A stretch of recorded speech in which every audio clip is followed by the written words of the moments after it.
The first thing is overcoming objections, right? We want to get rid of those before they happen. There's 4 subjects we want to cover in our opening.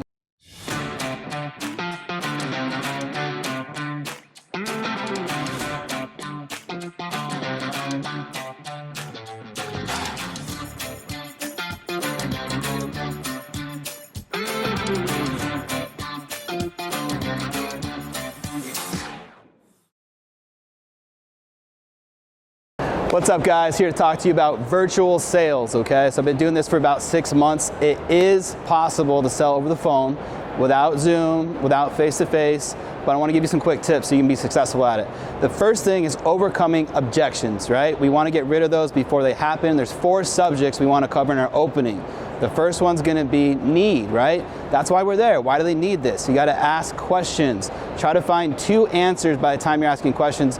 Try to find, hey, I actually don't need this, I don't care about my family, or hey, I do care about my family. Until they say one of those 2 things, you haven't asked enough questions. So you have to find the need. Why am I here?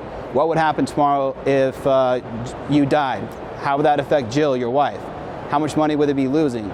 These are questions you got to ask. So establish a need. That seems pretty obvious. Second one is shopping. You have to let them know you're a broker, that you're doing all the shopping today, so they don't need to talk to other agents. You also have to let them know that you have to qualify first, right? This gets rid of the think about it rebuttal, okay? So, you know, I'm not the one approving this. The insurance company approves it, so we're not making a final decision today. We're going to see if we can qualify first, right? And then we need to eliminate trust, right? By sending out a copy of our license and letting them know who we are so they can trust you, right? Because that's the biggest factor with telesales, they don't trust you. Then we want to focus on tone. Tonality is everything when you're doing telesales. When you have your script, you want to practice that thing because a script is 10%. If you're reading it like a robot, you haven't practiced it enough. So you need to read it enough times to where it's memorized and you don't sound like a robot. So robot tone would be like, hi, Frank, I'm calling you about mortgage protection. My name's Ryan.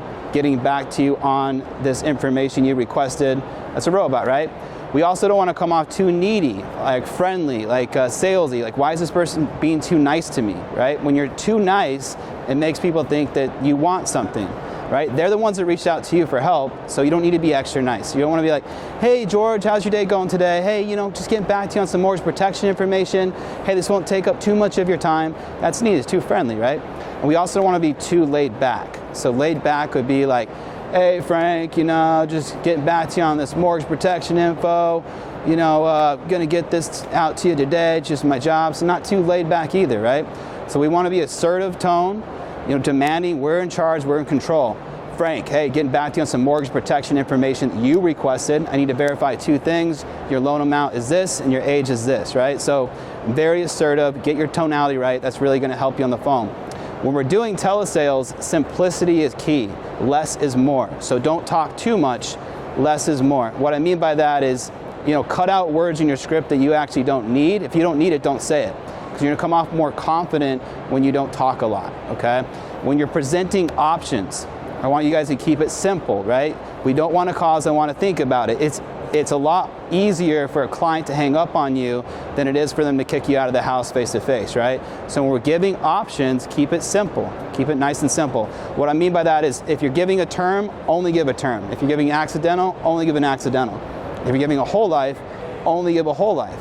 And when you only factors you're changing is the coverage amount, which adjusts the price. So once they understand the first product that you're offering, the first option, they understand the second option. So example, on a term, you wouldn't want to do a 20-year term and a 30-year term. This one comes with you know, disability, this one doesn't come with disability. Whatever riders you offer on that first option are exactly the same on that second option. The only thing you're changing is the coverage amount, which makes it easy to understand. So if I'm doing a 30-year with disability with cash back for $200,000, the next option is going to be $100,000, 30-year with cash back. The coverage amount's changing, none of the riders, exactly same term length, both come to return a premium. The only thing that's changing is price, and that makes it very easy for the consumer to make a decision and understand what you are offering them. So remember, keep it simple. Those are my tips for today. Hope you enjoyed. We'll see you soon.